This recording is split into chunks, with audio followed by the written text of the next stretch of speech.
And now for the radio program that has rated tops in popularity for a longer period of time than any other West Coast program.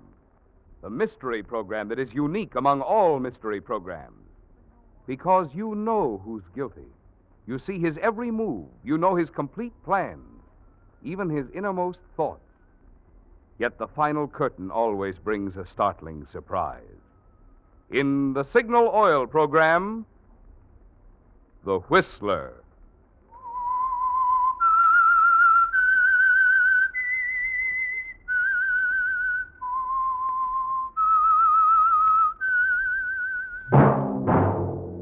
That whistle is your signal for the Signal Oil program, The Whistler.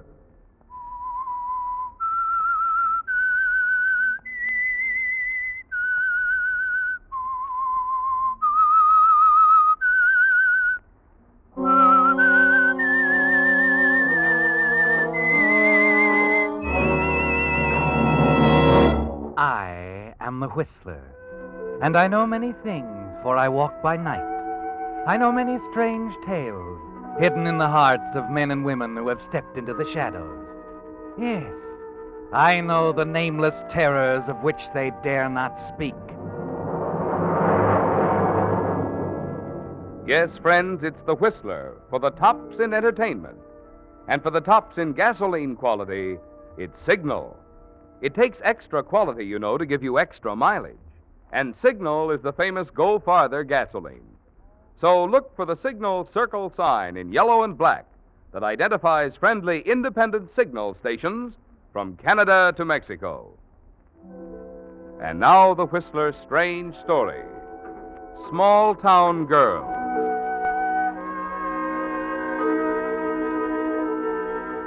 The young man was tall, tanned, and impressive. There wasn't a guest at Mrs. Parkford-Smith's cocktail party who would deny that his presence had livened the affair considerably. The hostess especially appreciated Mr. Derek Marlow, his gentle flattery, and his absurdly amusing story. Oh, Mr. Marlow! Derek, you know that isn't true. It couldn't have happened that way. Oh, but it did, Smithy. And the story was a rage on the continent. Bob Leland was there. You remember, don't you, Bob? Yes, Derek, I remember. You and Bob must have had some rare old times together during your student days. Oh, we did. We did. We were always thinking of ways to break loose. Eh, Bob? Yes, we were. Now, Bob, in the interest of Anglo-American relations, you should have introduced us all to Derek a long time ago. Oh, sorry, Mrs. Oh, it's Park. all right, dear. We've made up for lost time. You are going to have to speak to him, though, Bob? Speak to him? Yes. I resent the fact that he hasn't let any of us in on his new business venture. Now, we don't mix business and pleasure. Now, I believe you Americans invented that slogan. Oh, yes, but we don't live by it. It's really quite the opposite. That's right, Marlow. Well, another time, perhaps. Besides, I think we have all the money we need now. Derek, Yes? I'm going to have to run along. Could I see you a minute first? Certainly. Now, don't you keep him long. Remember, you're going to tell us the story about the Duchess. Yes. Oh, dear darling. We can go out on the terrace. You're being very mysterious, old boy. Okay, Derek, you can drop it. You're not the crown prince in front of me. This is where you get off. Oh, now, my dear boy, you can't mean that. But I do. I'm fed up, understand? Tired of having you use me as an entree to impose on my friends, to cheat them out of their money. Really, Bob? Can I help it if your friends enjoy my company? They wouldn't if they knew the truth about you. And, do they know the truth about you, Bob? About that slight matter of your prison term during your 4 years of study in England? Never mind. Oh, it's all right. I'm not complaining, you know. After all, if we hadn't been cellmates at dear old Wandsworth. You don't frighten me anymore, Marlow. I think I do. I've noticed that family reputations are just as important here in America as they are at home. Perhaps. But I'm warning you right now. Stop fattening Mrs. Smith for the kill. She's not putting a cent into any of your deals. On the contrary, I expect she'll insist on investing quite heavily. And if she doesn't, well, perhaps your father could be persuaded to put up a few thousand. If you ever dared to go that far, I'd... You'd what? We'd better understand each other right now, my dear ex-cellmate. I'll go as far as I like with anyone I choose to have you introduce me to. And there's nothing you can do about it. Not a thing.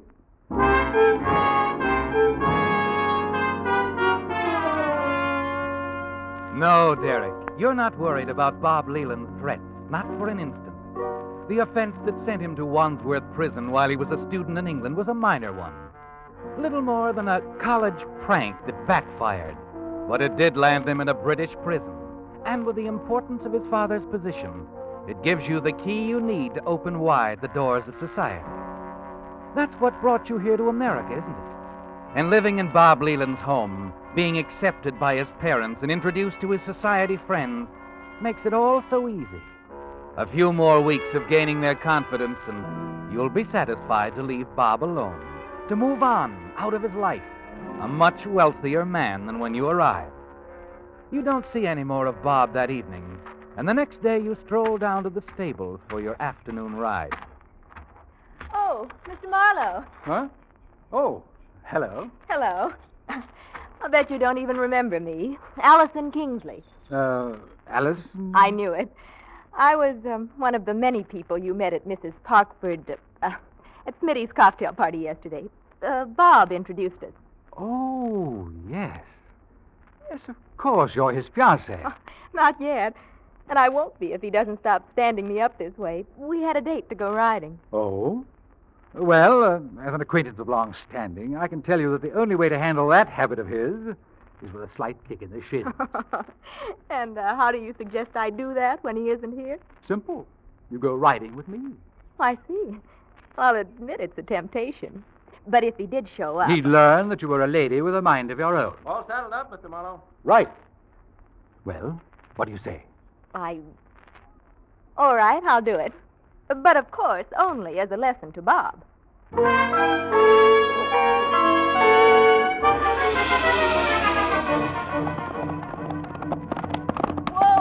Whoa, Mike, whoa.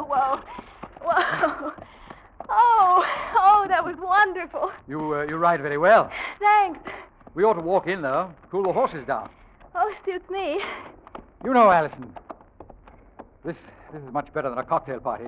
I mean, to really get to know someone. Oh? You think you know me now? Like a book. You were born in Kansas. You come to the big city with ambitions to become a famous actress. You're a model by profession, awaiting the day when you'll get the big break. Unless Bob Leland talks you into marriage before that happens. Now you're making fun of me. Not at all. I admire you. In fact, I wish I could see you again, Allison. Here now, just how hard do you want me to kick Bob's shins? He might not like it if... Oh, Bob wouldn't mind, not with me. I'm the best friend he has. I'm even staying at his home until I return to England. Yes, I know. How about dinner, Allison? Perhaps tomorrow evening? Well, I suppose I should convince Bob that I'm not just sitting around waiting for him. Supposing I call you, what? All right, Derek. Call me and we'll see.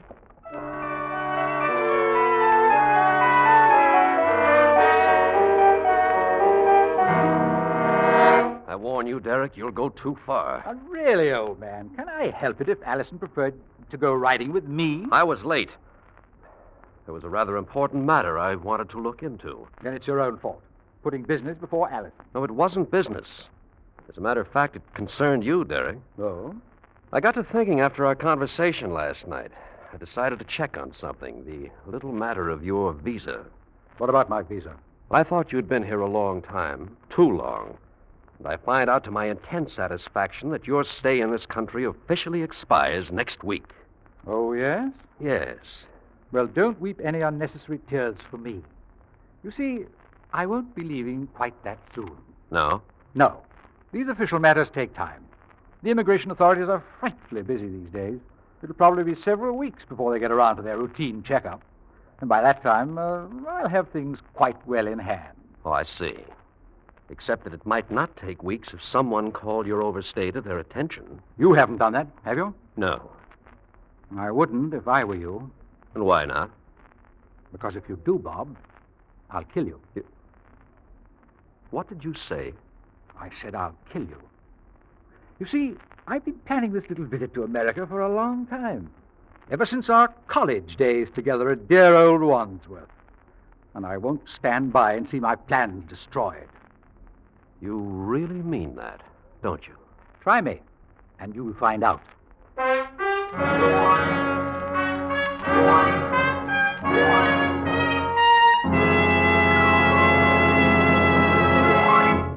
With the prologue of Small Town Girl, the Signal Oil Company brings you another strange story by The Whistler. But now, a timely warning. Don't let your 4th of July weekend be spoiled by tire trouble, or even worse, by the kind of an accident that faulty tires can cause. There's still time to replace those smooth, dangerous old tires with new Lee Super Deluxe tires at your Signal service station. And when you choose Lee Super Deluxe tires, you're making one of today's best investments in safety and satisfaction. The broader, flatter riding surface of this completely new type tire has extra rubber in it for extra long mileage. And the 16 cleaning edges on the 8-rib tread guarantee quicker stopping plus greater non-skid protection. In addition, you'll enjoy easier turning and steering and the way this new type tire absorbs road shocks. Yet you pay no more for a Lee Super Deluxe tire than for ordinary first-line brands. And right now, Signal dealers are offering special trade-in allowances, plus liberal credit terms. So stop by your Signal dealers tonight or tomorrow, sure. You'll be surprised how little it'll cost to start off on your 4th of July trip with new 8-rib Lee Super Deluxe tires. And now back to the Whistler.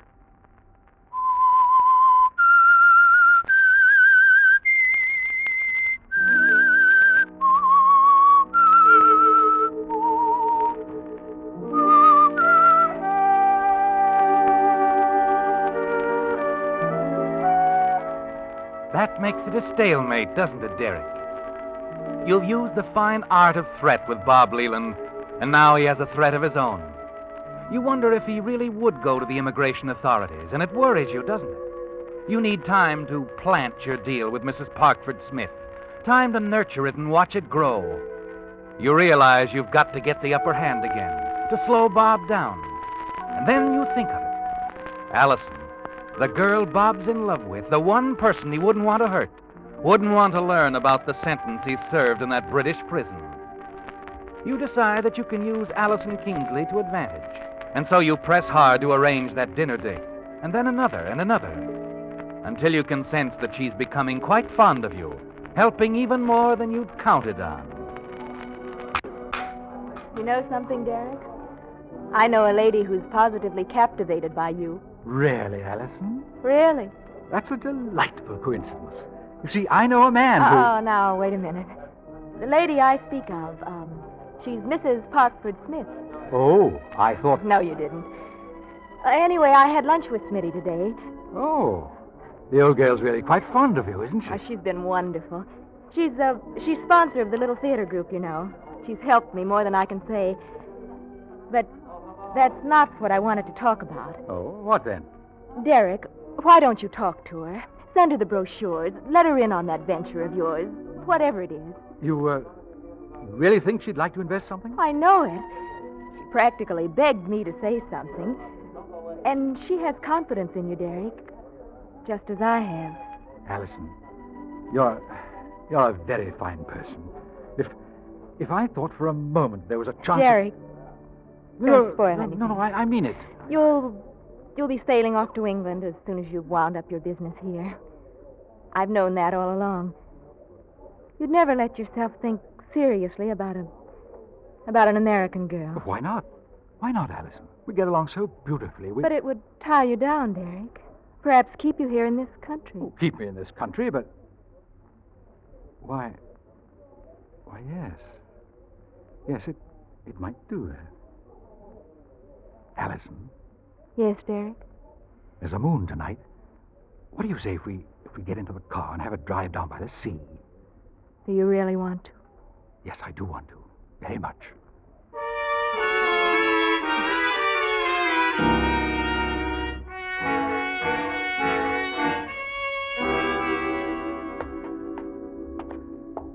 Well, here we are.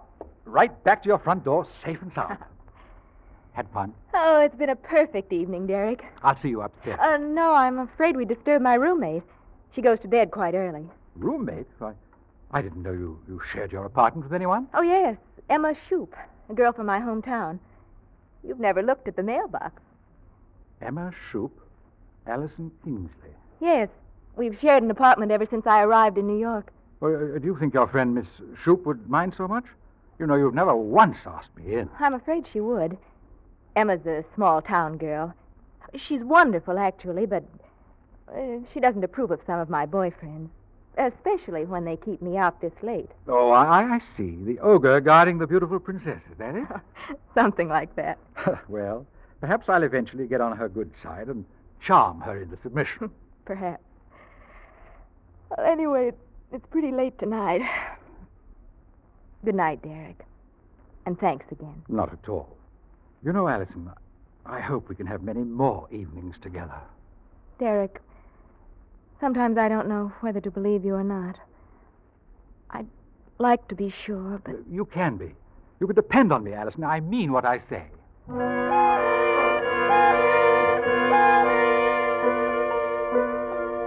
You are sincere now, aren't you, Derek? And when Allison mentioned that marriage might keep you in this country, she gave you an idea. Yes, it's the answer to your problem. A wedding might not ensure permanent residence in America, but at least there'd be a long delay. Enough time to feather your nest beautifully before returning to England.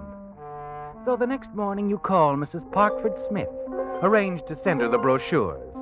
And you're delighted when she offers to invest $75,000 with you. However, there'll be a short delay, a matter of a week or so before you can get the money. So there's nothing to do but wait. The days drag by slowly. Then on the morning of the third day, as you're about to leave the house, you run into Bob downstairs. Morning, Derek. Going out again? Oh, Bob. How's the stranger? Where have you been keeping yourself these days? I've been around here. It's been rather pleasant having the place to myself for a change. You've been quite busy, haven't you, Derek? Quite. Oh, by the way, there's a letter for you. There on the hall table. Letter? Oh. Oh, I wonder who could... It's from the immigration office. Yes. The immigration office.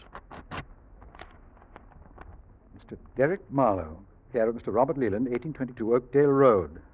Dear Mr. Marlow, this is to inform you that as of midnight, July the 2nd, your passport and necessary documents covering entry into the United States will have expired and... You did this. You notified them. I didn't do anything at all, Derek. I'm sure they have routine ways of checking You such... want me out of this country. Really? How can you say that? Old chap. And not just because of your friends. That isn't all you're afraid of, is it, Bob? I don't know what you're talking about. Oh, yes, you do. If you don't, you're the only one who hasn't noticed. All right, Bob. You asked for this. I haven't asked for anything, and I didn't set up the immigration laws. You have to get out legally. Could I have caused that? Perhaps. Perhaps not. But you think you've won, don't you? Because this letter gives me only a few days more. Well, we'll see about that, Bob. Perhaps I have a surprise for you. A big surprise.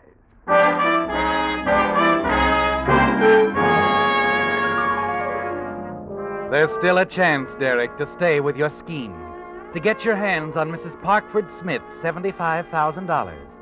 Only you'll have to propose to Allison a little sooner. You hope Allison won't think you're rushing things as you hurry to her apartment, anxious to have everything settled before the immigration authorities pay a call.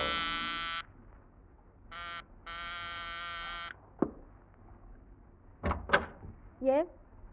Oh, Derek. I had to see you, Allison. I couldn't stay away. May I come in? But, Derek... I know, Emma Shoup, but you just have to let me explain. I must talk to you, Emma or no Emma. I'm afraid you won't be bothered with Emma anymore, Derek. What? You don't mean that she's leaving? Yes. Emma's leaving. Just like that? Just like that. You, quarreled, did you? Yes. You can call it a quarrel. May I come in? If you wish. So, dear old Emma's moving out. Going back to the small town, is she? Yes. She's going back where she belongs.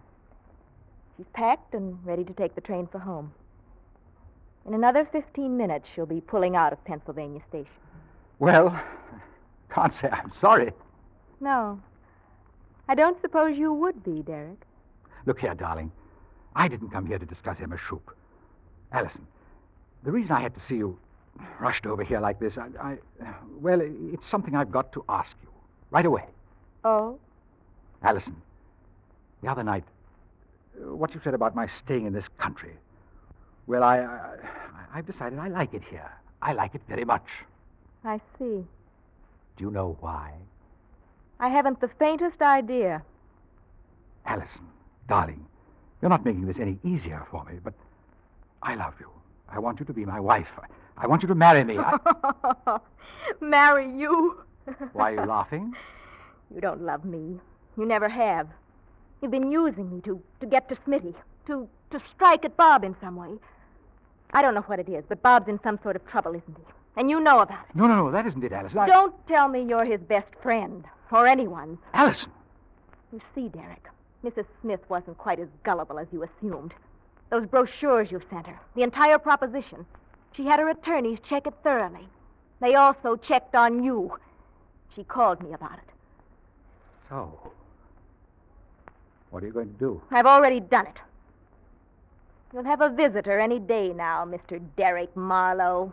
From the immigration office. I've told them all about you. You? You told them? The moment I found out, yes. You made a fool of me. An absolute fool. What's the matter, Derek? Can't you take a bit of your own... Derek, what are you going to do? You made a fool out of me.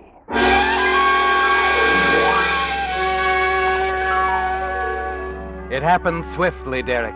A few wild, unreasoning moments, and then you're standing over her, trembling, terrified at the realization that you've killed her. And just as suddenly, you know that you've got to find a way out. This is far more than attempted fraud, isn't it, Derek? It can mean your life. And then as you stand there, forcing yourself to think, something comes back to you. Your conversation with Allison when you first arrived at the apartment. Emma's leaving. You, quarreled, did you? Yes, you can call it a quarrel. She's going back home. In another 15 minutes, she'll be pulling out of Pennsylvania Station. Yes, Derek. Whether there actually was a quarrel or not, it's your only out. And you're certain that you can make it seem that way. You slip out of the apartment quietly, leave the building without being seen. 20 minutes later, you're back, and on your way to Allison's apartment with the house manager. Terribly sorry to bother you like this, Mrs. Fremont, but when Miss Kingsley didn't answer my ring... You say you heard someone in there with her a while ago? Yes, they seem to be quarreling. Oh, any idea who it was? Well, I'd rather not say. Well, we'd better talk to her.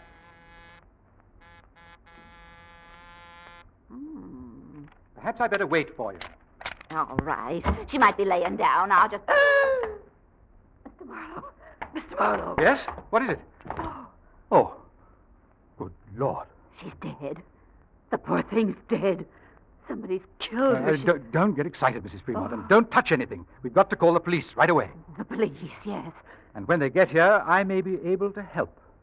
I'm quite sure I know who did this.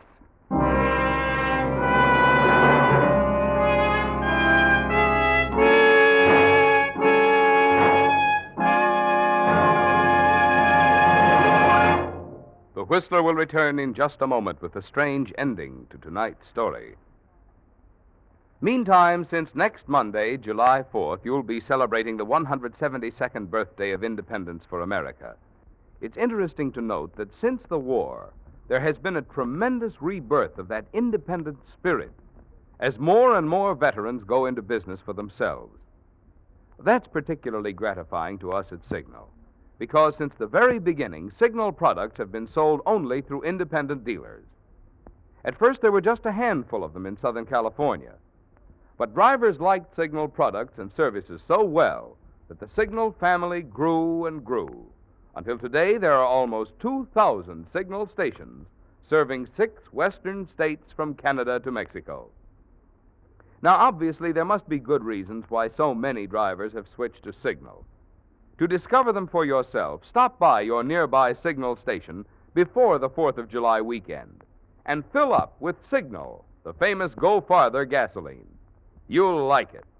And at independent Signal stations, you'll see a fine example of the American way of doing business that has made and kept our land such a great place in which to live and make a living.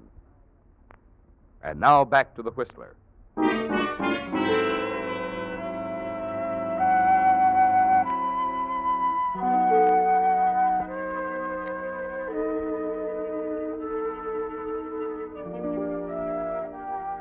It's working perfectly so far, isn't it, Derek? The police had very little to ask in the preliminary investigation. And at headquarters, waiting outside Lieutenant Anderson's office, you have plenty of time to go over and over the story in your mind. Exactly what you must tell them. Yes, Derek, you have all the answers. And you had no trouble giving them convincingly when the routine questioning began. And, well, that's all there is to it, Lieutenant. You can understand how shocked I was when Mrs. Fremont called me in and I saw poor Alice. Yeah, sure, we know about that. Now, let's see if I've got this straight. You went to the apartment the first time and heard her arguing with her roommate. Could you tell what the argument was about? Well, yes, that's why I didn't ring. I didn't want to embarrass Allison. They were quarreling over me. Yeah, I see. Allison and I were going to be married. Her roommate, Emma Shoup, felt that she wasn't being fair to Bob Leland. Leland, eh? Sergeant, you might as well bring him in here now. Yes, sir. Leland, in here. Lieutenant, Oh, so they finally caught up with you, did they, Derek? I'm afraid that's a bit of wishful thinking, Leland, and out of place, as usual. Never mind, you two. Save it. Sit down. If you don't mind, Lieutenant, I hate to sit here chatting with him. After all, the girl I was in love with has been murdered, and you're not doing anything Oh, yes, we are, Marlow. The railroads will be checked, the airports and bus stations. We'll get this Emma Shoup in plenty of time. Emma Shoup? Wait a minute. What about Emma Shoup? Just before Miss Kingsley was murdered, Marlow here went to her apartment. Heard the two of them arguing. Arguing? Allison and Emma Shoup. Oh, no. Oh, yes. Sorry to disappoint you, old man, but what they had to say to each other was pretty violent. You told the lieutenant that? It happens to be the truth, Leland. Is it, Derek? And this is one time when you've stretched the truth too far. There wasn't any argument, Lieutenant. There couldn't have been. No? And why not? Well, I guess it was the sort of thing only a small-town girl would do. But when Emma Shoup first came out here from Kansas, she stumbled on a simple trick to protect herself from phonies like you, Derek. She put two names on her mailbox. Her real name, Emma Shoup, and the name she hoped to make famous. Allison Kingsley. That's right, Lieutenant.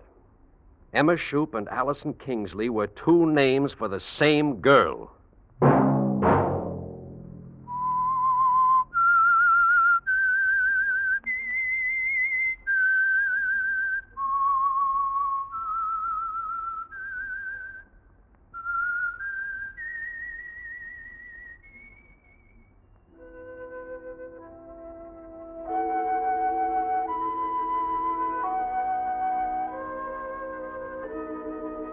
Let that whistle be your signal for the Signal Oil program, The Whistler, each Wednesday night at this same time.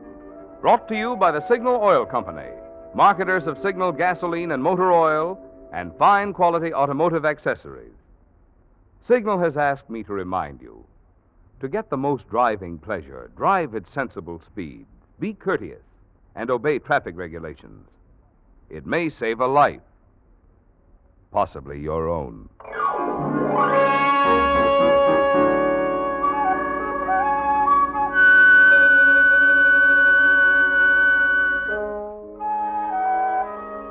Featured in tonight's story were Paul Cavanaugh and Lorette Philbrandt.